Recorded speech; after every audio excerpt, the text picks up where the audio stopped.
This is Southern Cross News with Rachel Williams.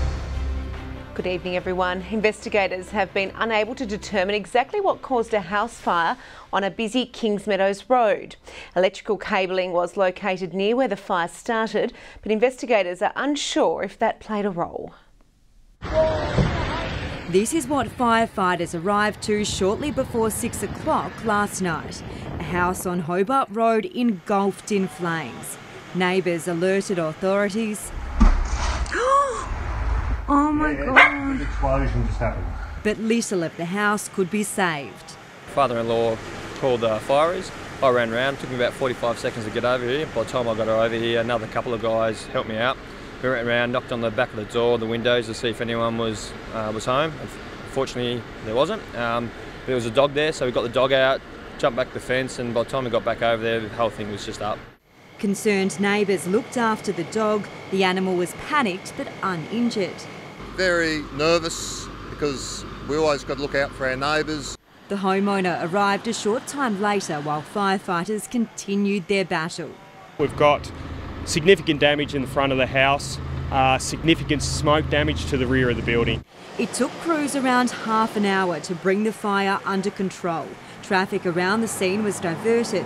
Police were also on site to ensure the fire wasn't deliberately lit. Initial observations is it looks like it started in the front left-hand room. That room was filled with storage. Today, investigators and forensics returned to the property, but were unable to determine exactly how the fire started. It's not believed to be suspicious. There was some electrical cabling in around the area, but we can't determine that it was actually electrical at this stage. A house left gutted without a cause. Damage has been estimated at $280,000. It's another good reminder that this is the season for house fires, so if you haven't got a smoke alarm, go get yourself one because they are the early warning. Monique Dadson at Southern Cross News. Air Services Australia is under pressure to resume community consultation several months after controversially changing Hobart's flight paths. A Liberal senator today launching a scathing attack on the government-owned agency as development in the Dunalley region remains on hold. The sound of a frustrated community in November. The community's already been devastated. We don't need more stress and devastation. A consultation workshop held by Air Services Australia after a surprise change to Hobart's flight path. Residents blindsided as aircraft began roaring over the peninsula. Several months on and the issue remains red hot.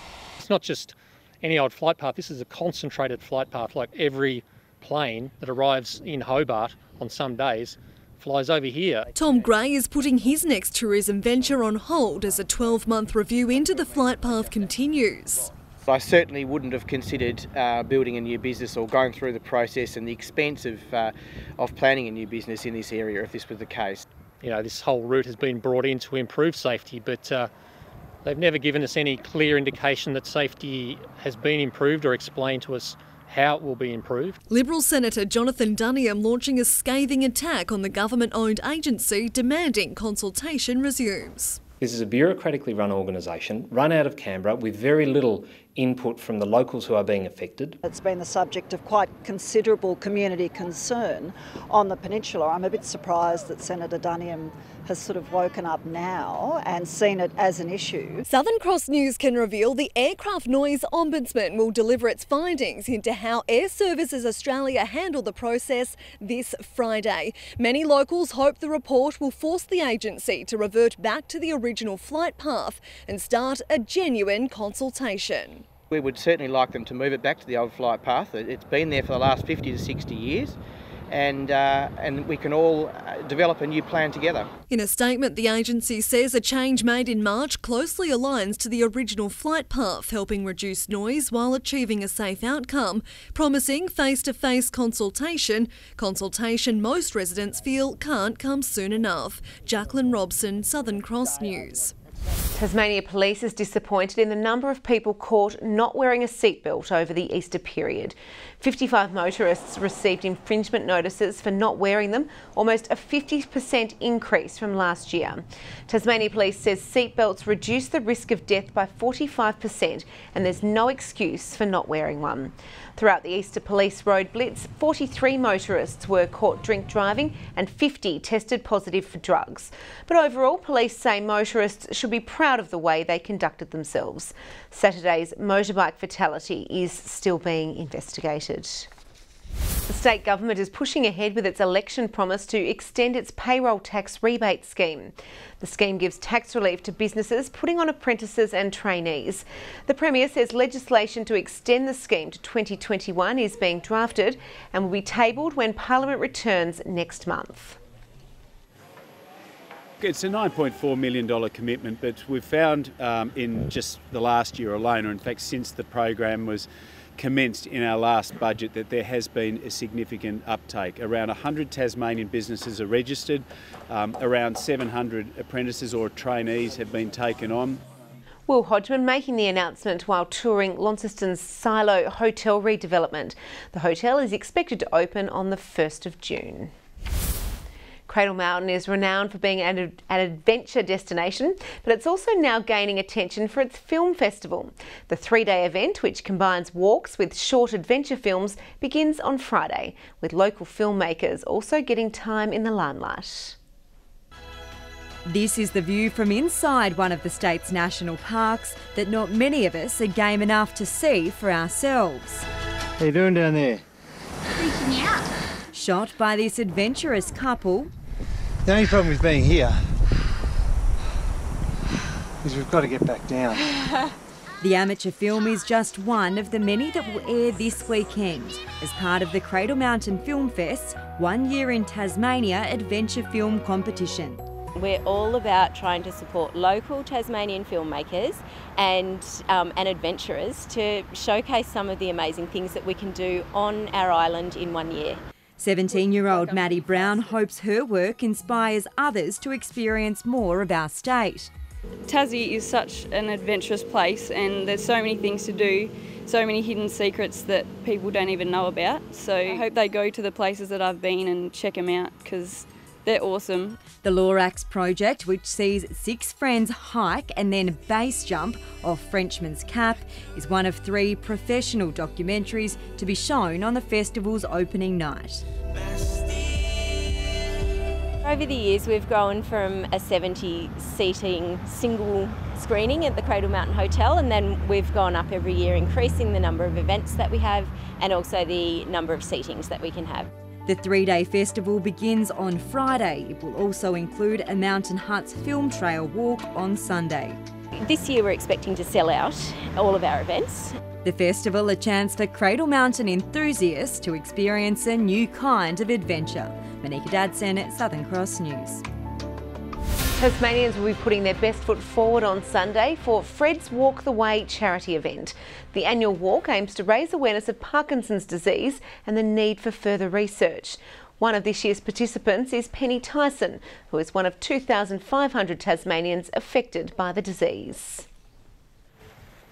You look at the numbers of people who are affected by it and feel that really anything that works towards some sort of solution is going to be good. I have thought that we might not solve the whole problem, but if we can help solve one part of the jigsaw puzzle, then we've gone a long way in helping the future of people who get diagnosed with Parkinson's.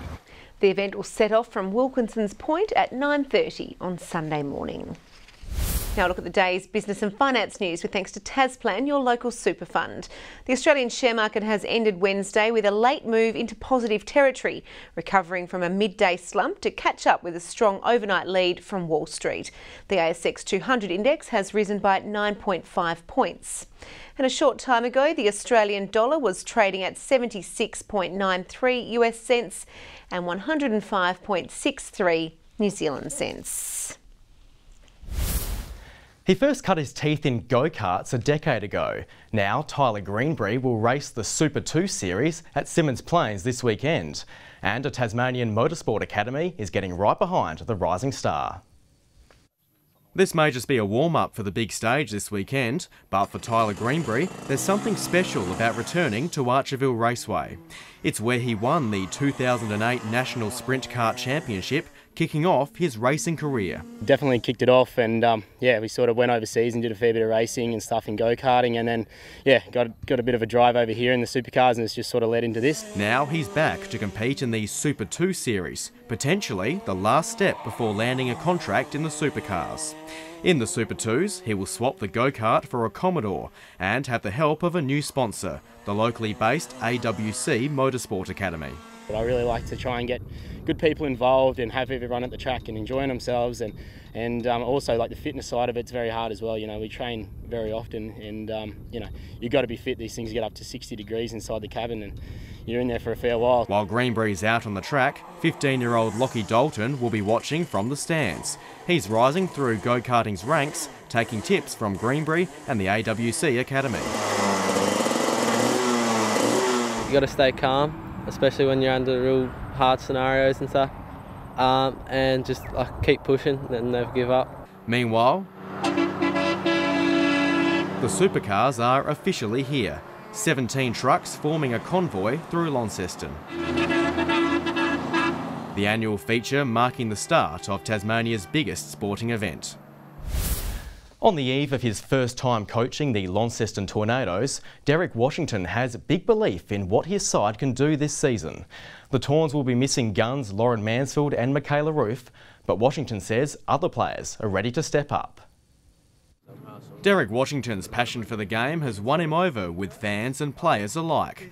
But the Americans' test beyond hearts and minds is on court this weekend against Kilsyth, a team on level pegging with the Tawns in the past. I'm human, so I mean, yeah, a little nerves may kick in, but at the end of the day, it's basketball, you know. Obviously, I want my team to come in and perform at a high level, which I know they will. Washington says he isn't concerned about who he plays against, instead focusing squarely on his own troops.